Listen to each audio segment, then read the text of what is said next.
Un fotolibro es una declaración de amor, de desamor y de posibles extravíos. Para verlo vamos a ver una serie de libros. El primero es el trabajo de Paul Strand, Southwest. Paul Strand estuvo durante 3 años, 29, 30, 31, haciendo fotos en Nuevo México. Tenía como 4 vías abiertas: una exploración personal, ¿no?, que tenía que ver con su lenguaje fotográfico; otra que tenía que ver la relación que mantiene con Rebeca, con su mujer, que en este proceso se rompe, se deteriora; otra que tiene que ver también con la ruptura con ese padre fotográfico que es Stiglitz; y otra que tiene que ver con cómo sus ideas políticas están cambiando y pasa de ser un súper conservador a alguien mucho más abierto que entiende las problemáticas de su país. Y estas declaraciones de amor tienen mucho que ver también con la idea de la misiva, con la idea de la carta, ¿no? Vamos a ver también ciertas cartas que se escribían entre estos 3 personajes en el libro. Hay todo un recorrido por el libro que tiene mucho que ver con esa exploración del lenguaje de Paul Strand, pero que también tiene que ver un poco con estos vacíos o estas barreras en las que se encuentra él a nivel personal y a nivel político, a nivel emocional, ¿no? Hay esta exploración de este paisaje, ¿no?, de este entorno. Vemos que son lugares que después del 29, después de la caída de la bolsa de Nueva York, son lugares que se empiezan a despoblar, que empieza a desaparecer un poco la población, ¿no? Paul Strand se está fijando en estas construcciones que son deudoras de la herencia de los españoles y luego después de los indios nativos norteamericanos, ¿no? Entonces también está mirando como la relación que hay entre estas nubes y estas formas. Y esto que vemos aquí, que es importante memorizar para la lectura del libro, es un contrafuerte de la iglesia de Taos, la iglesia de los jesuitas en Taos, que es de adobe. Y os digo esto porque, bueno, seguimos pasando, vemos todas estas cruces que terminan siendo símbolos ajenos a esa idea de un Dios no único de los nativos norteamericanos, ¿no? Vemos pues cómo se dilata. Necesitas hasta 2 fotogramas para mostrar, y aún así es imposible, para mostrar el alcance, ¿no?, del paisaje. Y de alguna manera este paisaje, de forma muy respetuosa, ¿no?, se comunica, digamos, el respeto que manifiestan los indios nativos con el lugar se manifiesta un poco en el mismo dibujo de estos nativos, que de alguna manera dan la espalda al fotógrafo blanco, ¿no? Dan la espalda a la civilización que les está imponiendo pues unas ideas que no son las propias, ¿no? Y frente a estos nativos, que digamos que son no los dueños, pero sí como los que sí o sí estaban en ese lugar antes que todos los demás, pues vemos esta nueva imposición que llega, ¿no?, también con el colono blanco que está colonizando, ¿no?, ese territorio, y que no solo lo coloniza desde el tren, sino que una vez que lo coloniza, pues utiliza este tipo de vallas, ¿no?, para crear estas fronteras en las que los animales dejan de ser salvajes. Bueno, sigue Paul Strand fotografiando todo esto, y hay un momento en el que la protagonista también de este viaje emocional es su mujer. Y su mujer, que en este proceso de los 3 años rompe con él. Y es muy bonita la forma en la que primero aparece, acordaos de este ábside, ¿no?, del ábside que era que es el apoyo, ¿no?, tectónico de una edificación, y cómo mantiene la misma forma en ese apoyo emocional que es la mujer, pero ese apoyo emocional se desintegra cuando en 2 fotos, ¿no?, clic, clic, y en la siguiente ya, como esos indios de antes, ¿no?, también da la espalda a ese matrimonio, ¿no?, esa relación de amor. Y bueno, y mientras tanto, pues Paul Strand sigue en esta búsqueda, ¿no?, sigue fotografiando ese paisaje, hasta que de alguna manera también llega a esta iglesia donde veíamos el ábside de antes, y que fotografía también como fotografiaba a su mujer una vez y otra vez y otra vez y otra vez, ¿no? De alguna manera es como que la iglesia es imperturbable, la iglesia va a seguir donde está siempre, pero de alguna manera el que cambia, el que está variando, el que está modificando, es el propio Paul Strand. Y cómo seguimos con este estribillo que se repite de la forma del primer ábside, la forma de su mujer, ¿no? Y otra vez aquí. Y luego al final del libro pues hay unas cartas que se escribían, ¿no?, entre ellos, porque había ahí como una especie también de relación de amor rara entre Stiglitz, la mujer de Paul Strand, una cosa un poco rara, y bueno, pues aquí hay algunas cartas reproducidas. Y hablando de cartas y hablando de declaraciones de amor, pues tenemos el libro de Niágara, de Alex Stott. Niágara, un lugar en el que la gente va no solo a ver el paisaje, sino que se convierte en un lugar en el que la gente va a casarse, ¿no?, a manifestarse su amor. Y Alex Stott fotografía esta naturaleza también pura, ¿no?, un poco como lo que hacía Paul Strand, y de alguna manera las cataratas, el tono, el color y la forma le sirve también como un termómetro emocional, ¿no? En este caso es una catarata que es todo bellísima, ¿no? Es la ampulosidad de las nubes, ¿no? Es un torbellino, ¿no?, un torrente de caudal de amor y de sentimientos, y vemos cómo entre tanto pues va fotografiando a parejas que van allí a casarse, que ya se han casado, ¿no? Es muy bonito la forma en que, en este caso, como el lenguaje corporal dice tanto, ¿no?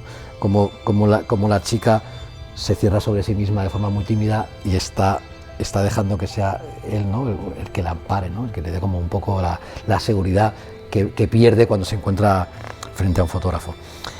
Una de las cartas que os hablaba antes, un poco esta, ¿no? En el libro hay tres cartas de amor que de alguna manera funcionan como una especie de capitulación, ¿no? En esta primera carta es como para el amor de mi vida, ¿no? Y es todo eres me tiemblan las rodillas cuando te veo, eres todo lo que más quiero, no podría vivir sin ti, te sueño, te veo todos los días, te pienso todas las noches, ¿no? Es como lo más de lo más, ¿no? Y eso tiene que ver pues como con esta explosión también de color, de brillo, de luces, ¿no?, en estos apartamentos que ¿no?, todos tienen como dos sillitas porque están pensados para estas parejas, ¿no? Es como aquí decido cuál es mi anillo, ¿no?, ese anillo grandote que es como el que más representa este amor inmenso que siento por ti. Y hay otras parejas pues que se manifiestan de forma diferente a la cámara, o incluso algunas de ellas no es tanto el amor carnal, ¿no?, sino un amor platónico, ¿no? Esta chica pues su amor de toda la vida era el cantante de los Kiss. Seguimos viendo estas cataratas. La catarata de antes, fijaos como también nos recuerda un poco a esta también cosa ampulosa, ¿no?, a ese vestido, lleno de figura y lleno de necesidad de amar. Pero también hay como luces y sombras. Fijáis en el parking. Es un parque vacío, ¿no?, es la parte de atrás de estos apartamentos. Hay una cosa muy interesante en cómo funcionan las líneas del parking, las diagonales, pero también las verticales y las horizontales, que parece gratuito, pero cuando paso la página, ¿no?, digamos que este termómetro emocional del que hablábamos antes no es como un pico de a tope y luego para abajo, sino que hay como luces y sombras. En este caso es una pareja normal y corriente, pero cuando te fijas te das cuenta de que en los bracitos de ella y en los brazos de él hay líneas, hay marcas de autolesiones, ¿no? Es decir, hay una cosa ya que el amor no termina de ser cristalino. Incluso las hebras de hierba están por encima, ¿no? Entonces hay una relación muy rica entre una cosa. Y esas mismas líneas las podemos ver después, ¿no? En este lugar en el que ya hay una sola persona en la habitación, ¿no? Esa cosa solitaria aparece por ahí. Y vemos incluso esas líneas como se manifiestan en tin, tin, tin, tin, tin, que obedece también obedece a esta convención de cómo amar, crear y reproducirse, ¿no? Como una cosa también como muy religiosa, ¿no? Él aporta una mitad de niños y ella aporta otra mitad de niños cuando se casan. Bueno.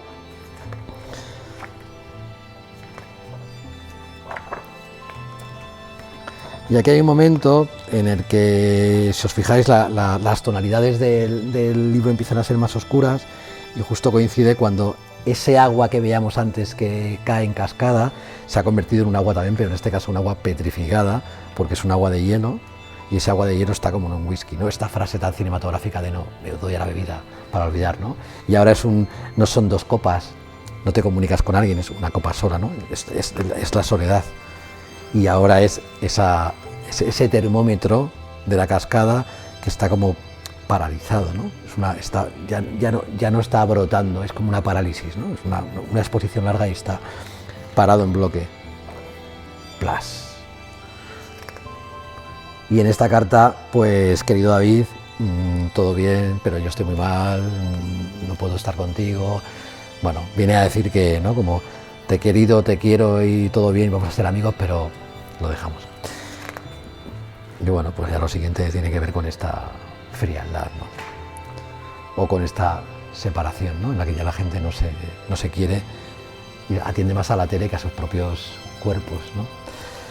Bueno, otra cosa, otro libro que tiene que ver con cómo las cartas funcionan un poco como conexión, es el libro de Eden is a Magic World de Miguel Calderón, fotógrafo mexicano. Y en este caso las cartas tienen otra atribución. Aquí ya estamos un poco en el mundo de las obsesiones. Hay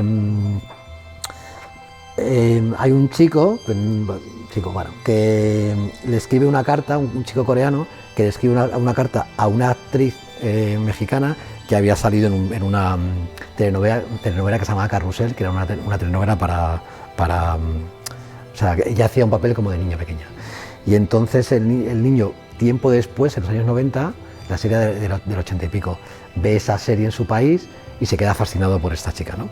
Y entonces le empieza a escribir cartas diciéndole, pues aquí hola, me llamo Jen Chu, soy coreano, tengo 17 años, te he visto, todo esto en su castellano, te he visto en esta película, en esta serie, me gustas tú, mándame fotos, escríbeme por favor, pero rozando un poco la cosa obsesiva, ¿no?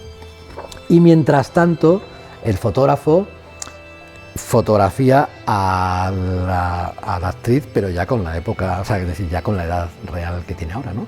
Claro que la fotografía todo el rato por la noche, ¿no? De fiesta, es decir, alejada completamente de esa idea pura, cristalina, virginal que tiene el chico coreano de ella, ¿no? Y de hecho el propio fotógrafo sale con ella y de alguna manera se convierte ahora mismo como en su fan número uno, ¿no? Y no solo en su fan número uno, sino que también estoy de alguna manera demostrando que de algún modo eres mía, ¿no? Es como que me perteneces y estoy entrando en una especie de desafío masculoide con el otro chico, ¿no? Estos son fotogramas de la serie de verdad y aquí hay como esta cosa performativa en el que el propio fotógrafo invita a Edwina, a la actriz, pues a que simule otra vez lo que hacía antes en la peli, ¿no? Y mientras tanto, mientras ellos están de fiesta, ¿no? Y mientras ellos están siendo todo lo que el chico este no sabe, pues él le sigue escribiendo. No me has respondido a la primera carta, ¿no? No, aquí sí, me has respondido a la primera carta, muchas gracias. Me has enviado unas fotos que tenías el pelo corto, prefiero pelo largo. Estoy aprendiendo castellano para poder ir a verte. Mi padre dice que vamos a poder ir a verte no sé qué momento. Me tienes que volver a escribir porque si no me escribes me enojo. Dice, no, o sea, empieza a demostrar cada vez más pues una obsesión que de alguna manera tiene poco de normalidad, ¿no? Ella le respondió una sola vez y dejó de responderle, pero él siguió durante varios años escribiéndole, ¿no? Y cada vez digamos que su lenguaje es no agresivo, pero es menos amable, menos afable, ¿no? Y claro, pues ella mientras tanto hace y deshace, ¿no? Y se comporta como quiere. Y en algunas, esta es la carta que escribió ya por primera vez, que da el título al libro.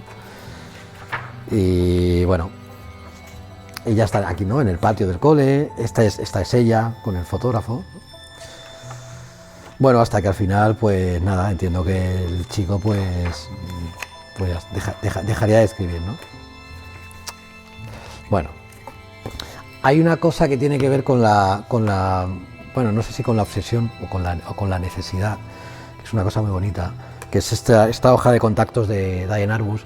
Ella estaba fotografiando en el 68, estaba fotografiando a una pareja interracial, ¿no? Era un afroamericano y una chica hispana, creo, y ella los está fotografiando, pero hay un momento, aunque no se ve bien, pero hay un momento que ella deja la cámara, se desnuda Y en este fotograma que veis aquí, ella está siendo abrazada por el chico, ¿no?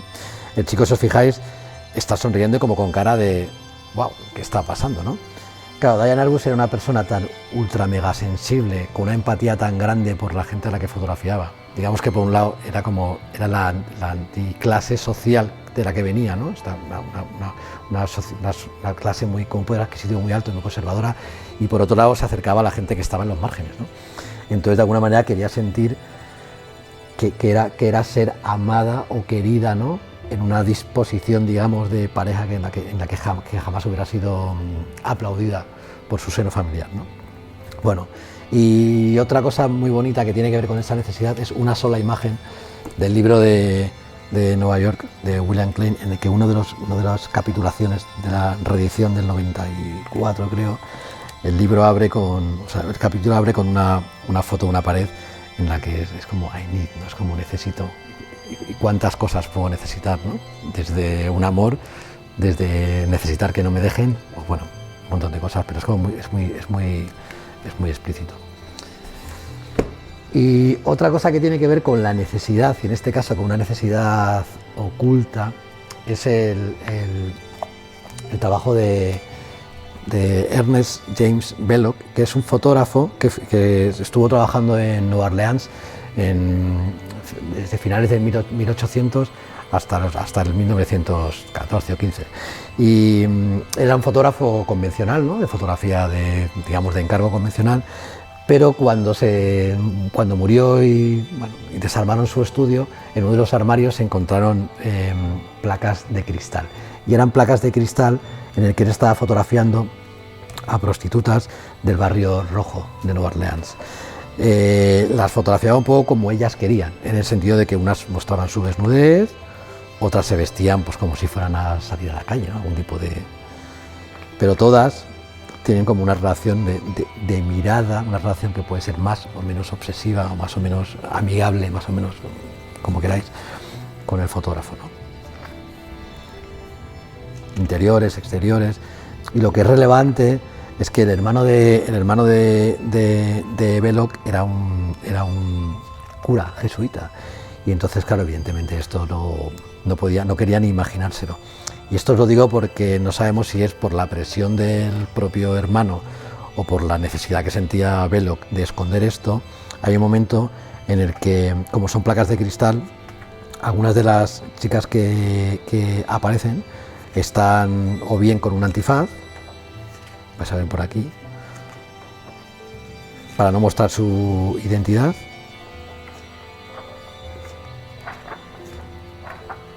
o en algunos casos, bueno, de espaldas, o con un antifaz, o en algunos casos incluso una cosa más agresiva, ¿no? Que es como rayar la placa de cristal para que no se vea lo que aparece después. Si os fijáis, es una cosa que luego influyó mucho a Joel Peter Witkin, ¿no? La forma de crear sus bodegones. Y bueno, en la forma en la que miro y soy visto, ¿no? En la que observo y soy observado, pues también tiene que ver el trabajo de Men Untitled, de Caroline Drake, que si os fijáis también empezamos con una... Esto es un autorretrato, es una fotógrafa en la que en este caso ella cuenta en el libro que siendo adolescente había sufrido ciertos abusos por parte de ciertos hombres y sentía como una especie de una cosa como de rabia, ¿no? Y se había fijado mucho que en la historia del arte, en la historia de la fotografía, son muchas veces las que las mujeres son fotografiadas, ¿no? Como en el libro de Belloc, o son vistas de diferentes maneras. Y ella lo que hace de alguna manera es como someter a los hombres, en este caso, a ponerse del otro lado, ¿no? Entonces, bueno, aquí se autorretrata como con la ropa de un hombre al que luego fotografía, y entonces está fotografiando a una serie de hombres distintos que se muestran más o menos vulnerables, que muestran ciertas partes concretas de su cuerpo, que en algunos casos pues como que se metamorfosean, ¿no? Y dejan de ser un poco este ente, ¿no? Inamovible que supuestamente es el hombre, la figura del hombre, ¿no? También un poco en la representación de la historia del arte, y en algunos casos también fotografía también llevada un poco por esa iconografía artística, ¿no? Esa iconografía de la historia. el hombre puede arder, ¿no? El hombre puede prender, ¿no? Este tipo de símbolos que tienen que ver con la virilidad, ¿no? Las escopetas, antes veíamos las cartas o veíamos las cascadas en el libro de Alex Sott, y aquí vemos un poco como las diferentes maneras de mirar, ¿no? Las diferentes facetas del hombre, de mirar y de ser visto, o de ser visto. Y bueno, pues acabamos como empezábamos con Paul Strand, ¿no? Ese vacío, esa sensación de vacío que sentía Paul Strand cuando estaba en ese trance fotográfico de esos 3 años. Bueno, pues aquí lo vemos un poco en este tipo también, que muestra un torso hueco o un torso desnudo, un torso vacío.